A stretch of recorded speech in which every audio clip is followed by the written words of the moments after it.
Երկրորդը բովանդակային ուզում եմ հասկանալ Արշակունյաց, Մոնթե Մելքոնյան Արշակունյաց այդ հատվածի հետ կապված։ Արդյոք կա ուսումնասիրություն, որ համայնքային հողեր են ամբողջը, այսինքն չենք ունենալու խնդիր բնակիչների հետ կամ սեփական տարածքների հետ, եւ կուզեմ հասկանալ ժամկետը նախատեսված էր 27 թվականի ավարտը ճանապարհահատվածի, չէ՞, 27 թվականի սեպտեմբեր, մեկնարկը երբ է տրվելու։ Ուրեմն 90 օրը դա ժամկետն է վավերացման համաձայնագրի, մենք եթե 90 օրի մեջ չենք տեղավորվել, այդ նշանակում է երկարացրել ենք, դրա համար ենք այսօր ստեղ։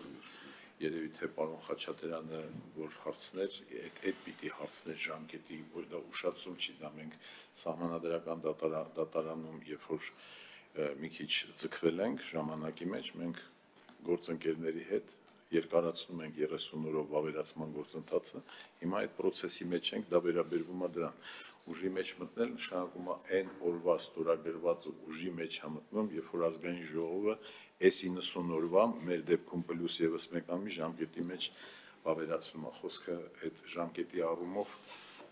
դրա մասին է։ Շնորհակալություն,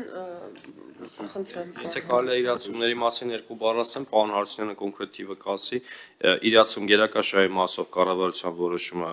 1 տարով երկարաձգվել է մարտի վերջ եւ հենց արդեն ազգային ժողովից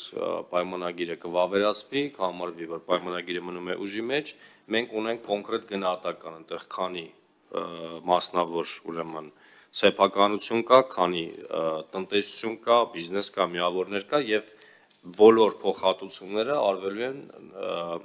նույնիսկ մի աստիճան ավելի բարձր չափանիշներով, քան օրինակ գործող Հայաստանի Հանրապետությունում, այսինքն միջազգային ADB-ի կողմից ստանդարտով են փոխհատուցվելու բոլոր այդ մարդկանց ուրեմն հողերի եւ այլ սեփականության գումարները, Պարոն Հարությունյան, կոնկրետ քանակը խնդրեմ նշեք, հա։ Այո, ինչպես նշեցիք, մենք ունենք կառավարության գերակաշարի ճանաչելու այդ հատվածի 50 տնային տնտեսության մասին է խոսք, 50, որոնք որ կան ինչպես առանձին հողատարածքներ, այնպես էլ սեփական տնտեսություններ եւ բիզնեսներ, որոնց որ գնահատականի մասով այս բային ասիական զարգացման բանկում կա այդ գնահատականները, որը վարկա հաստատելուց հետո մենք նաեւ կնամադրենք կառավարության հաստատմանը։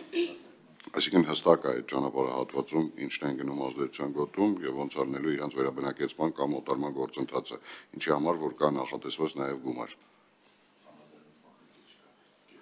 Չէ, մենք բոլորին ծանոթացել ենք, պարոն Տերտերյան, եղած որոշման համար ըստ ընթացակարգի կառավարության որոշման դուրս գալու հետ մեկտեղ մենք բոլոր տնտեսվարողներին ծանոթացել ենք, որ իրենց օբյեկտները գտնվում են գերակաշարի որոշման ցանկում եւ ազդեցության գոտում, հետագայում արդեն կսկսվի բուն գերակայի օտարման process, այսինքն մի հատ էլ կծանոթացենք իրենց գնահատման մասով եւ համաձայնության գալու պարագայում կնքենք պայմանագրեր եւ կօտարենք։ Կարծում եմ, որ